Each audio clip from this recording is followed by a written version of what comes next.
നമ്മളെ പ്രവർത്തനം കാണുമ്പോൾ ആ മുസ്ലിങ്ങൾ ഇസ്ലാമിലേക്ക് വരും. നമ്മളെ മതത്തിന്റെ സൗന്ദര്യം മനസ്സിലാക്കും. നിങ്ങൾ ആലോചിച്ചാൽ ഇസ്ലാം വലിയ സമാധാനമാണ്, സൗഹാർദ്ദമാണ് എന്നൊക്കെ പഠിപ്പിച്ച മതമാണ് എന്ന് നമ്മൾക്കൊക്കെ അറിയാലോ. എന്നിട്ട് നമ്മളെ നാട്ടില് 100% മുസ്ലിങ്ങൾ ഉണ്ടായിട്ട് 150 പാർട്ടിയുണ്ട്, 150 സംഘടനയുമില്ല. ആർക്കാ അവിടെ സമാധാനമുള്ള? എത്ര കുടുംബങ്ങളാ തമ്മിൽ തെറ്റിയത്, എത്ര ബന്ധങ്ങളാ തകർന്നു പോകുന്നത്? അതെങ്ങനെ സംഭവിക്കുന്നത്? അത് ഇസ്ലാമിന്റെ ആശയ ആദർശങ്ങളിൽ നിന്ന് പിറകോട്ട് പോയതുകൊണ്ടാണ്. അള്ളാന്റെ റസൂൽ പഠിപ്പിച്ചെടുത്ത് നമ്മൾ നിന്നാൽ, അവിടുന്ന് കാണിച്ച സ്വഭാവത്തിന്മേൽ നമ്മൾ ഉറച്ചങ്ങ് നിന്നാൽ ഒരു പ്രശ്നം ഉണ്ടാവില്ല. നമ്മൾ ഇസ്ലാമിനെ മറികടക്കാൻ ശ്രമിച്ചു. നമ്മളെ വാക്കുകൊണ്ടും പ്രവൃത്തി കൊണ്ടുമൊക്കെ നമ്മൾ ഇസ്ലാമിനേക്കാൾ വലുതായി നിൽക്കണം എന്ന് നമ്മൾ ചിന്തിച്ചു. അതാണ് ശരി. നാം എന്ന ചിന്ത മതത്തെക്കാൾ ഉയർന്നു പോകാൻ നമ്മൾ ശ്രമിച്ചപ്പോഴാണ് മതം ഇങ്ങനെ താഴോട്ട് പോയി അതിന്റെ നിറങ്ങളൊക്കെ മങ്ങിത്തുടങ്ങിയത്.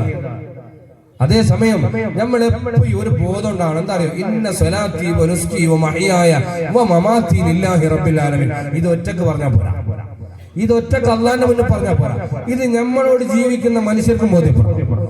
ഇവന്റെ പ്രവർത്തനമെല്ലാം അള്ളാന്റെ പൊരുത്തത്തിന് വേണ്ടിയാണെന്ന് കാണുന്നവനും ബോധ്യപ്പെടണം, അയൽവാസിക്കും ബോധ്യപ്പെടണം, ഭാര്യക്കും ബോധ്യപ്പെടണം, ഭർത്താവിനും ബോധ്യപ്പെടണം, എല്ലാവർക്കും ബോധ്യപ്പെടണം. അതിന് നമ്മൾ എന്താക്കണം? നമ്മൾ നല്ലോണം സ്വഭാവം നന്നാക്കണം. അള്ളാന്റെ റസൂൽ ലോകത്ത് ഏറ്റവും നല്ല സ്വഭാവമുള്ള നേതാവാണ് അഷ്റഫുൽ ഖൽഖ് മുഹമ്മദുർ റസൂലുള്ളാഹി സ്വല്ലല്ലാഹു അലൈഹി വസല്ലം. എന്നിട്ടും അള്ളാന്റെ റസൂൽ ദുആ എന്താ? അല്ലാഹുവേ ഹസ്സിൻ ഖുലുഖി, എന്റെ സ്വഭാവത്തെ നീ നന്നാക്കണം അല്ലാഹ്. كما حسنت خلقي اللهم حسن خلقي كما حسنت خلقي.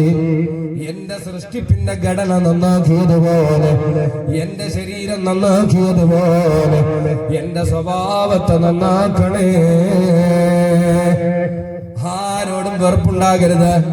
ഞാനിവിടെ വയലിന് വന്നു, ഒരാൾ എന്നോട് തീരെ മിണ്ടുന്നില്ല, അല്ലെങ്കിൽ എന്നെ പറ്റി എന്തൊക്കെയോ അപരാധം പറയുകയാണ്, ഞാൻ മോശക്കാരനാണെന്ന് ഇങ്ങനെ പ്രചരിപ്പിക്കുകയാണ്.